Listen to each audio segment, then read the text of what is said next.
vez.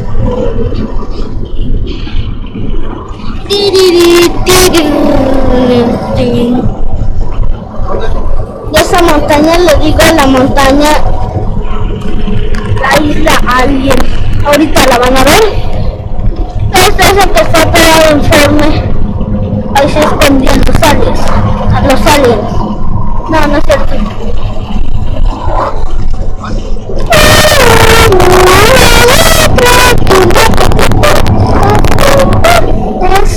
De colores me gusta decirlo.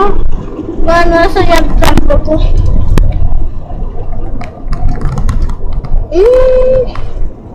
Y la siguiente montaña es la más rara de todas. No, la más alta de todas. La más rara es la isla Alien. La montaña Alien.